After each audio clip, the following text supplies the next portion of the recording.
5月11日星期一是法国解封的第一天，在关了55天之后，法国终于重新活动起来。在疫情的影响之下，法国今年的国内生产总值预计缩水超过8%，经济衰退程度将会达到2战之后的最高值。法国截至目前共有超过1220万人依靠部分失业金生活，而随着部分的解封和复工，劳工部长宣布将会逐渐减少失业金覆盖的人群。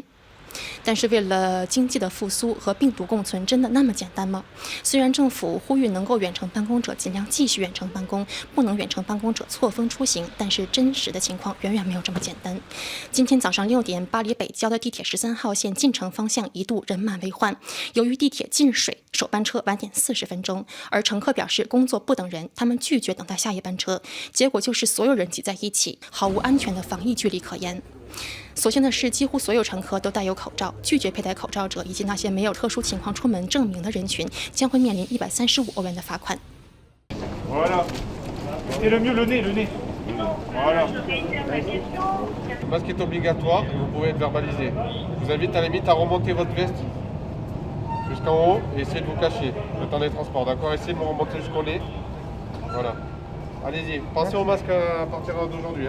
Les gens sont très actifs ce matin, ils ont l'air de vraiment retourner au travail. Maintenant, le port du masque est obligatoire, donc on voit que toutes les personnes sont masquées, mais il va naturellement y avoir besoin de les renouveler. Donc c'est le motif de notre présence. Tout le monde a le masque, c'est une bonne chose déjà. Les mesures sont respectées et les trains sont réguliers. Donc ça va pour moi, ça va, il n'y a pas de problème. 负责交通事务的国务秘书杰巴里认为，今早的交通情况总体正常。Dans les grandes lignes, la philosophie du premier jour du déconfinement et des jours d'après, c'est avoir le maximum d'offres de transport, le maximum de trains possible, 75% d'offres pour la RATP, environ un TER, un Transilien sur 2, d'organiser ce qu'on appelle le lissage des heures de pointe, c'est-à-dire de faire en sorte qu'on n'ait pas beaucoup de monde au même moment dans les mêmes rames. On va surveiller chaque ligne, on va surveiller chaque gare et évidemment on adaptera nos dispositifs en fonction de ce que nous allons constater.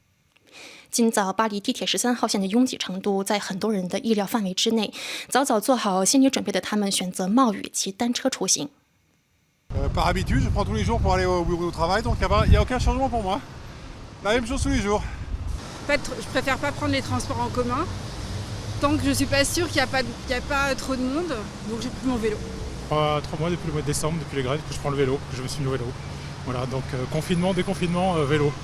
Voilà. C'est vrai qu'on appréhende un peu tout ce qui est transport en commun, toutes les agglomérations, du coup je préfère le vélo même si le temps n'aide pas trop, mais bon, pour l'instant ça sera vélo. 昨天，法国新冠病毒单日死亡人数70人，是疫情爆发以来的最低值。但随着解封而来的是更加严格的自我约束。毕竟，解封并不意味着疫情的结束，它只代表着你有机会被重症监护室接收。